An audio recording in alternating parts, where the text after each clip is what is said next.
Hey now, welcome to Microsoft Ignite and our session on Surface Hub and new manageability options. I'm Frank Buchholz, Director of Product Marketing for Microsoft Surface, and joining me today is Yoav Barzilai, Senior Program Manager on our Surface Hub engineering team. Welcome, Yoav. Thanks, Frank.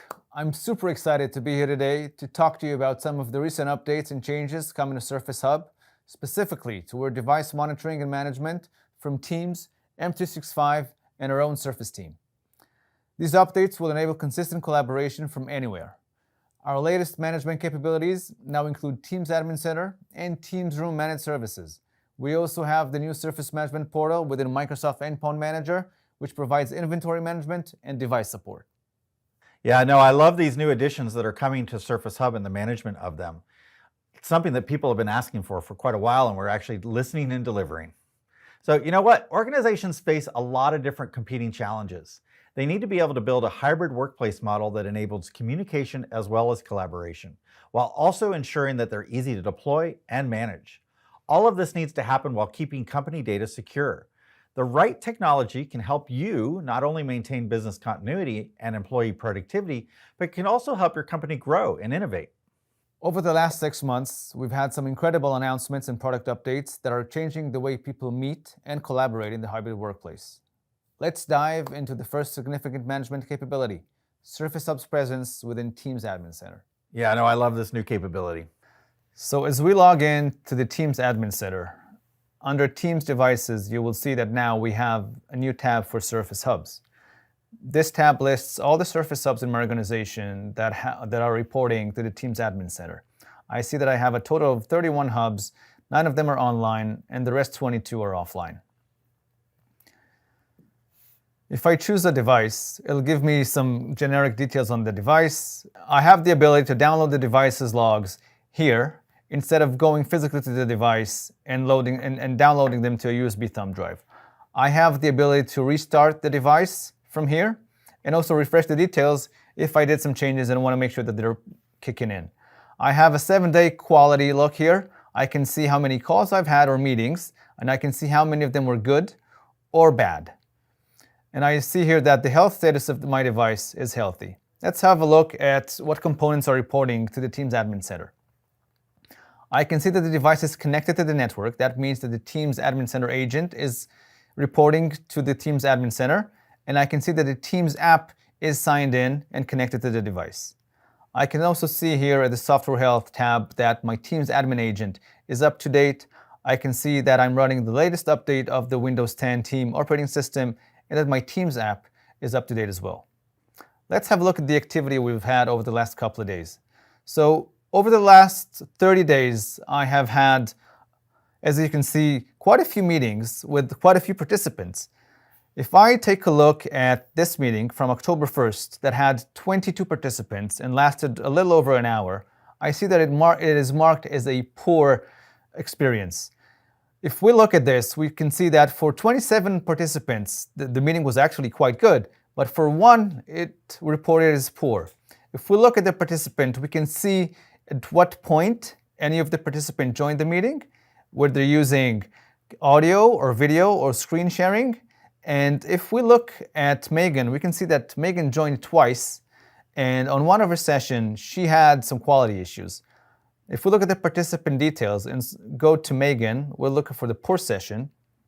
And if I click this, I see all the information that I need to figure out why Megan's experience was poor. I can see that the device was fine. She was running a good operating system on an Android. She was joining her from the Surface Duo 2. She was connected on the Wi-Fi network. And if I look at the quality of the network, I see that at one point, her packet loss was 100%. This is probably why Megan had to drop and then join the call again. You know, so on top of what you just described, Yoav, about Teams Admin Center, we're also offering a new premium managed service for Teams Room. And now that Surface Hub is part of the Teams Room family, we now know that we can manage these devices through these managed services. Let me give you an example of what these new managed services look like. Essentially, there is a dedicated pool of experts that are monitoring these devices 7 by 24 in your environment They provide essentially updated management capabilities so that they're able to keep your devices update and secure at all time.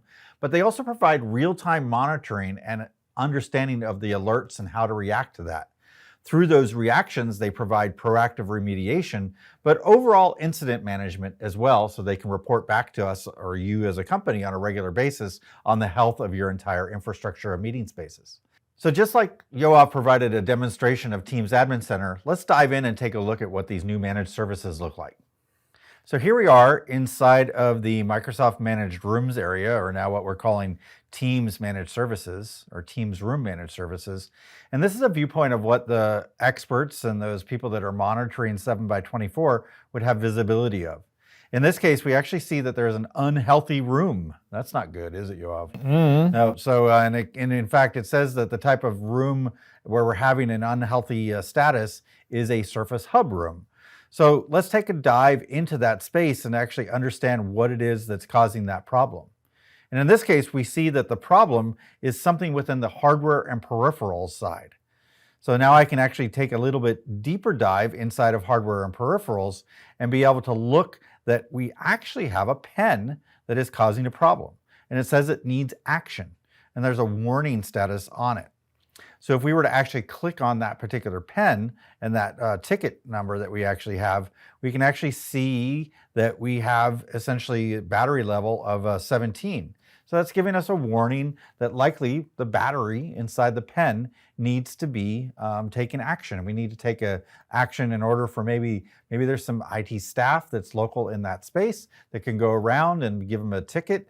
And in fact, in this case, we've actually assigned them a ticket on this device in order to be able to show, in this case, it's this CY34JU ticket, which is now able to document that there was a problem, and we were able to take a remediated action in order to resolve that. And then at the end of the month, we can see all the different tickets that have been opened and the actions that have been taken against them, and even be able to get health status reports of how much uptime there is across the board for all of our spaces. And so this gives us a unified look at not only this single device, but the health and status of all our devices. So whether you're using tools like what Yoav showed with Teams Admin Center, or being able to use these professional tools that literally allow for an agent to monitor your environment 7x24, so that when users come in to use things, they get what they expect. So with that, that is the managed services capabilities, and you can talk more to your Surface specialist to learn more how they could implement this or even do a proof of concept of this at your particular location. Now that we've looked at how we monitor and make proactive steps in order to effectively remediate issues, let's look at the core of how we manage settings. This is part of Surface Hub's management philosophy, is that through tools like Intune, which are now part of Microsoft Endpoint Manager, we're essentially able to turn the knobs that are inside the Surface Hub through a single pane of glass, and that is the Microsoft Endpoint Manager tool. So Yoav, why don't you show us a little bit of a demonstration on how this actually works? What we've decided to configure today is change the homepage URL to point to our Surface IT Pro blog, Right. which is the best place to get Surface IT Pro content if you're looking to know about our latest additions and new devices. Right. I think you've changed the background as well, right? I have also changed the background to display the new Windows 11 Bloom, and we have also changed the Miracast configuration to require a pin whenever someone tries to wirelessly project. That's a to the good one. device. That way people that are walking by your room don't post things onto your device. How rude. Well, not only rude, but also secure, because Right. this is, if we're sitting in a room and there are multiple Surface Hubs around us, we don't know which device we're projecting to, and some people may project to the wrong device. Yes. So a pin on that device makes sure that you project only to the right device that you want to. Let's jump in and take a look at it. Yeah, let's go ahead. Now, so let's first see the settings on Microsoft Endpoint Manager. I have here two different configuration profiles. Two, because one is a standard Windows 10 configuration profile, and the other is dedicated for Surface Hubs. So the home page is a standard Windows 10 configuration. If I look here at Properties, and I go to Configuration Settings, it will open the standard Windows 10 configuration, and what I will look for here is Home, because we're changing the home page. And if you look here, you'll see that I've configured the homepage URL to point to the Surface IT Pro blog. That is all great. And then I will go back and on the Surface Hub settings, which is a dedicated Microsoft Endpoint Manager template just for Surface Hubs, you will see that I set the welcome screen background image. I required pin for wireless projection, and that's pretty much it. So let's go ahead and see how that is on the device. We'll just want to make sure first that it's propagated to the device and that it's working. Oh, look, it I did. see that it has succeeded and it's on that device. So let's see what happens when I walk onto the device. So we see that it's propagated and it's now on the device. And if I look back, there you go. Look We at that. have the Windows 11 bloom. And now let me try to project to this device. Remember, the default setting of Miracast is that anyone can project to a device. If I hit Windows K here, For Connect. for Connect with a K, that's a Yeah. special Connect for non-native English speakers. We used to put that on our Xboxes, but we don't anymore. All right. And look what it has. It says enter pin. So I will need to enter the pin here. And it is 680-14285. Yes. And I will hit connect. And there it is. Ooh, look at that Miracast working like a charm. Yes, absolutely perfect. And that means that I can now also have mouse and keyboard touch back. And that means that if I come here and I touch this, I basically control my machine now. So if I want to look at the other settings that I have, I don't need to go back to my computer. I control my computer from the hub by touching. So we noticed that the home page settings have propagated. We now see that the settings for the rest of the device are fine. And that's it. So this is how you manage Surface Hubs with Microsoft Endpoint Manager. How about that homepage? The homepage, we didn't try that, right? Yeah, so let's let look at me disconnect. I can disconnect my device from the hub. And then I will minimize this or just pull it down. And I will launch the Edge browser. It will launch the new tab page. But if I hit the home button here, I go to the Surface IT Prolog that is configured in the Microsoft Endpoint Manager. Hey, you know, this is a great place to find out about all the other Ignite sessions that are taking place as well. Yeah. Hey, Frank, I understand we just launched this new Surface Management portal within Microsoft Endpoint Manager. Why don't you tell us a little bit more about it? Yeah, no, I'd love to. You know, I've always said that Surface is all about innovation.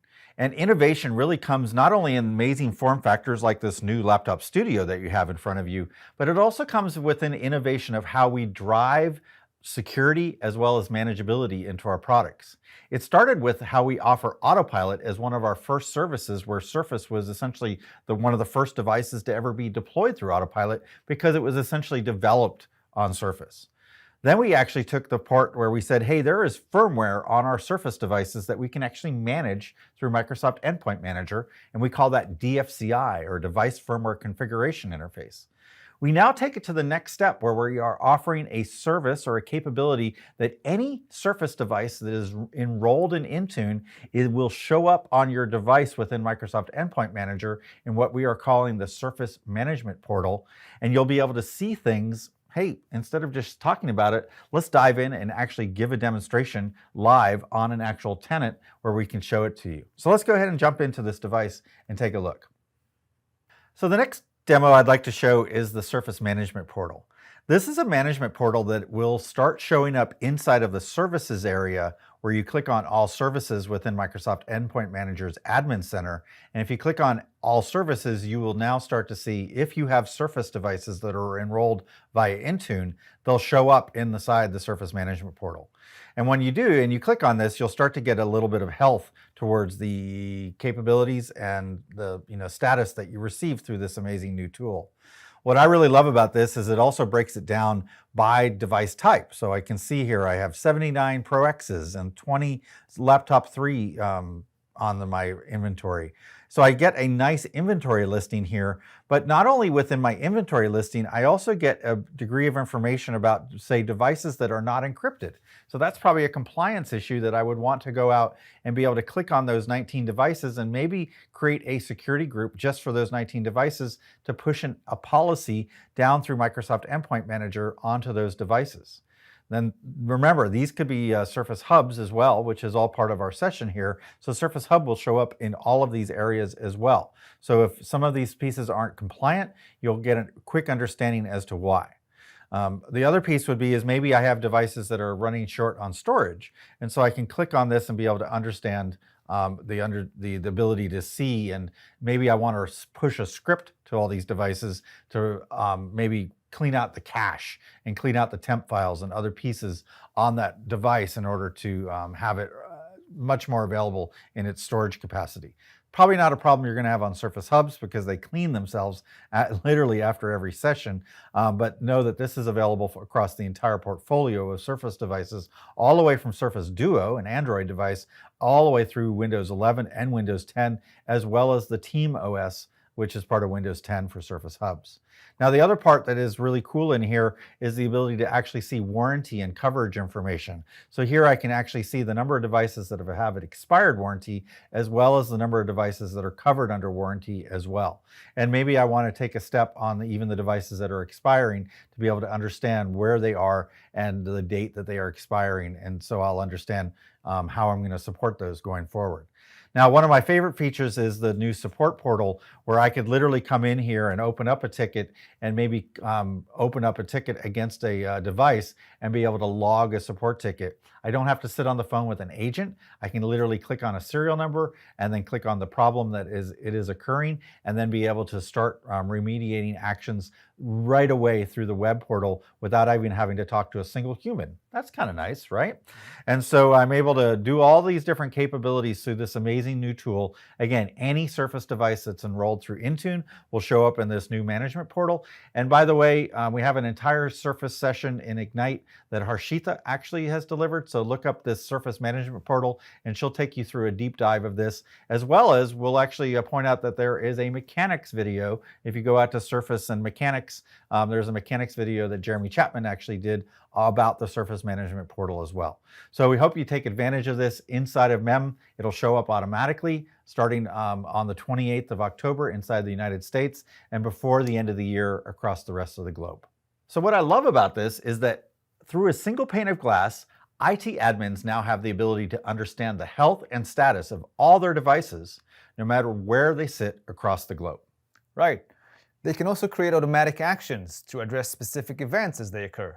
For example, we showed actions that can be taken when we noticed the device was offline, or the camera didn't turn on, or that the pen battery is low. All of this is designed to reduce IT complexity and, in the end, provide a seamless experience to ensure employee productivity in the hybrid workplace. Yeah, that's super important because we want to be able to essentially allow employees to get to work, but also provide a level of security and management where people have full scope understanding of the health of the devices in their space. Yeah.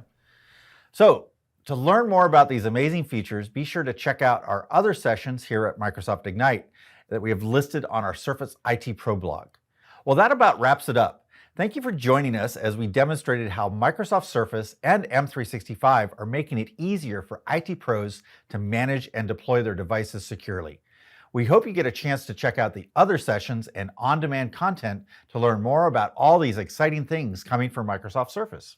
And be sure to tune in on November 11 to Microsoft Tech Community Live, where many of our Surface subject matter experts, as well as Frank and I, will be joining live to show off the latest devices and answer your questions. Thank you very much for watching. Thanks. Goodbye.